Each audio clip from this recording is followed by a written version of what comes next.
Halo, assalamualaikum warahmatullahi wabarakatuh. Hari ini kita mau pantau dulu panel surya kita setelah berjalan hampir 2 bulan ya. Ini masih menggunakan baterai LiFePO 48S atau 24 volt. Baterainya ada di sini ya. Nah, ini 8S nya 80 Ah. Kemudian BMS nya Dali 50 ampere. Kemudian MCB sebelum masuk ke area terminal gitu ya, terminal positif dan negatif untuk cabangnya nanti. Kemudian ini menggunakan elko kapasitor ya, elko kapasitor 150.000 mikrofarad ya, 150.000 ini untuk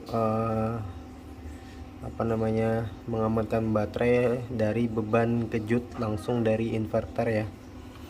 Itu fungsinya untuk elko kapasitornya. Kemudian di sana ada terminal negatif yang sisi sebelah kanan ini. Kemudian di situ ada terminal positifnya ya. Itu yang dari panel surya kita masukkan yang ini kabel 6 mili apa 10 mili lupa saya, tapi seperti yang kemarin itu 6 mili sih. Kabel 6 mili masuk ke MCB. Ini MCB dari panel surya ya. Ini 16 ampere. Ini karena saya main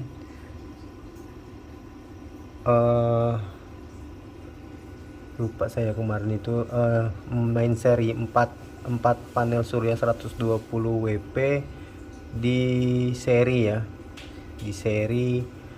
Jadi tegangannya naik tapi ampernya itu tetap ya, kisaran 6 sampai 7 amperan. Tapi kemungkinan nanti akan saya paralel supaya ampernya yang naik, voltasenya nanti akan turun. Nah, ini ya dari panel surya. Panel surya itu langsung masuk ke SCC. Ini SCC masuk ke jalur panel surya ya, ada berada di sebelah kanan, sebelah kiri. Ini ada terminal positif, ada terminal negatif ya. Nah, dari panel surya itu yang menuju ke beban ya. Ini yang menuju ke beban, menuju ke baterai maksud saya. Ini masuk ke sini, ke terminal juga dia semua masuknya ke terminal ya, termasuk yang dari elko kapasitor juga. Dari elko kapasitor ini masuk juga diamankan melalui MCB. Itu MCB 40 ampere, jadi kisaran 1000 watt ya. Karena saya main di 24 volt, kalau dikali 40 ampere kurang lebih 960-an, hampir 1000 lah itu MCB nya. Nah, semua masuknya ke sini dari panel surya. Yang dari SCC juga masuk ke terminal sini, nanti terminal yang bagi ya. Ada yang jalur ke baterai, ada yang untuk langsung ke beban-beban aksesoris. Nah, ini kabelnya yang kecil-kecil ini untuk beban-beban aksesoris kayak fan, ini fan, terus untuk LVD juga yang untuk mengaktifkan ATS.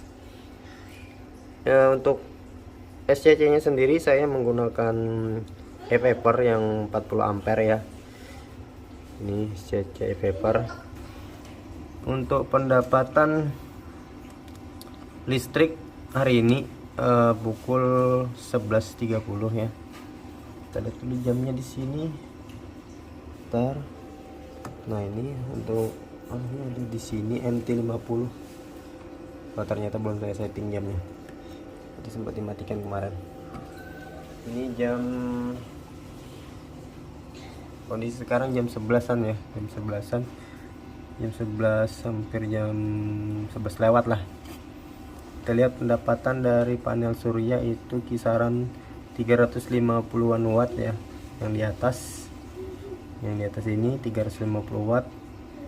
Kemudian kondisi baterai sekarang ini baterai di 27,0 volt. Oke, masuk yang ke baterai itu 13 ampere ya, dia sedang ngecas. Loadnya ini by mode manual ya. Ini kita matikan. Ini lampu untuk mood, untuk load, untuk beban, tapi sekarang nggak saya pakai itu. Ini kosong ya, sini kosong, nggak saya pakai.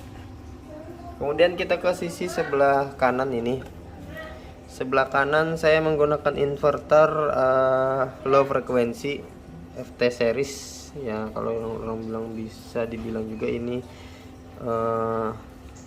inverter badak gitu ya, karena dia menggunakan trafo toroid atau trafo donat. Ini kapasitas 2000 watt 24 volt. Jadi saya ini menggunakan off grid ya, ini nggak terhubung ya, nggak terhubung dengan jalur PLN. Biasanya inputnya ini terbaca kalau dari PLN ada itu di 220 atau 22, kisaran 220-an lah atau di bawahnya itu, karena inputnya saya nggak pakai input, ini benar-benar off grid langsung dari baterai ya. Ini 2000 watt, tapi kapasitas di MCB sana hanya kisaran 1000 watt ya, jadi setengah dari kemampuan inverter. Itu enteng banget inverternya dan nggak ada kendala selama pemakaian ini, nggak ada kendala, semua aman-aman aja, semua lancar. Karena memang di bawah dari beban maksimal inverter. Jadi inverter ini bisa menghandle beban kejutnya di 3 kali lipatnya ya. Jadi beban kejut maksud saya ya, ingat agan-agan ini hanya untuk beban kejut. Beban kejut jika dia di 2000 watt maka dia mampu meredam beban kejut di 6000 watt ya, karena ini trafo menggunakan trafo toroid dan inverter tipe low frekuensi ya. Jadi begitu. Kalau yang tipe high frekuensi biasanya dia di 2 kali lipatnya saja.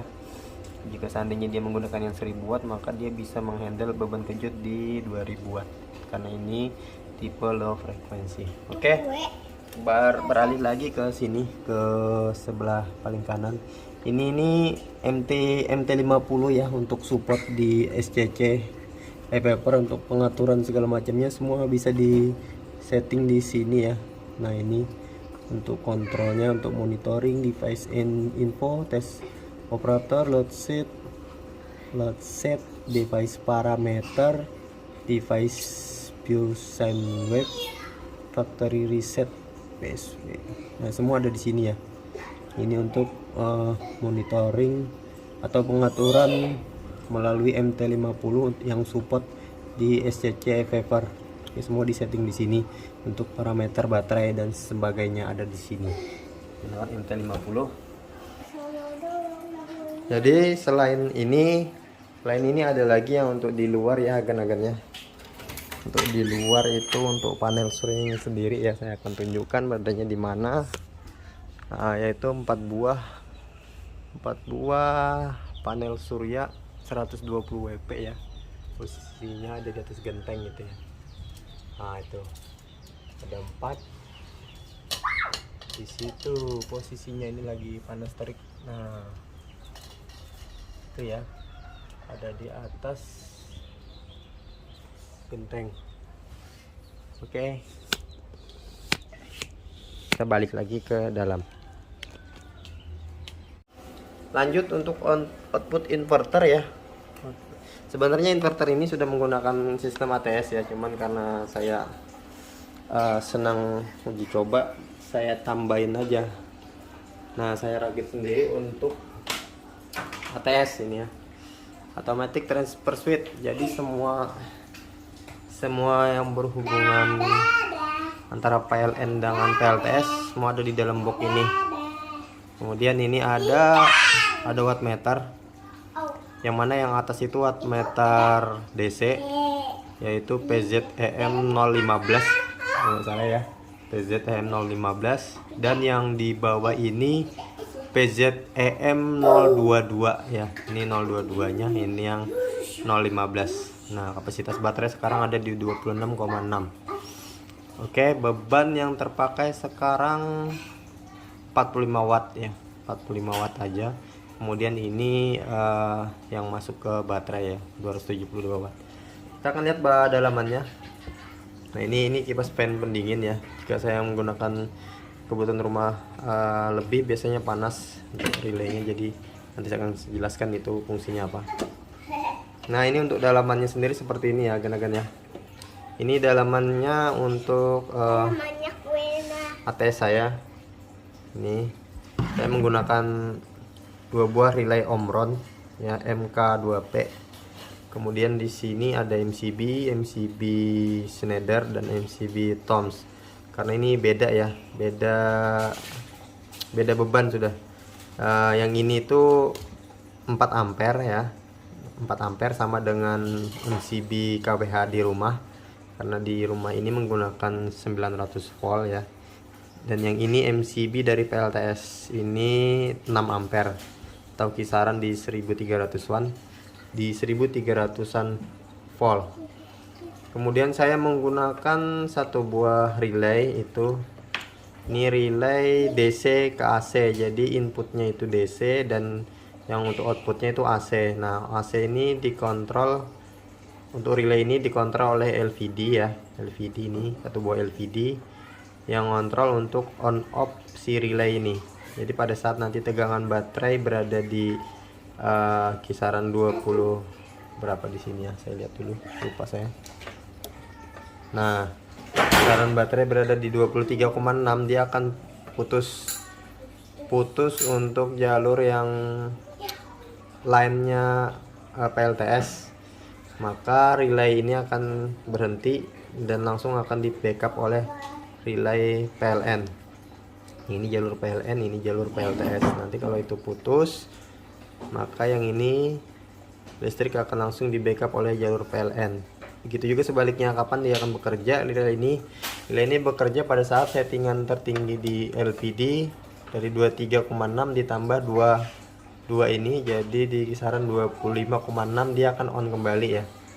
Bila tegangan baterai di 25,3 ya, kalau tambahnya 2, maka dia akan on kembali ini. 23,6 tambah 2 berarti 25,6, maka dia akan on kembali. Oke. Tuh, nanti dia pindah lagi ke mode PLTS. Ini jalur output. Nah, seperti itu ya. Kemudian di sini ada yang sisi paling ini, kalau terlihat ya. Sebentar. Kita putar kameranya. Nah, ini satu buah RCBO ya, RCBO. Ya, untuk apa namanya? Untuk pertama yang fungsi utamanya itu untuk melindungi dari arus bocor dan untuk aman ke manusia ya, supaya nggak kesetrum gitu. Ya, saya gunakan RCBO ini satu unit. Selain dari untuk pengamanan beban, itu saya menggunakan MCB ini. Nah, ini untuk LCB, ini outputnya, output dari keluaran antara relay 2 ini yang di sini ya. Outputnya yang masuk ke beban rumah saya amankan lagi dengan RCBO.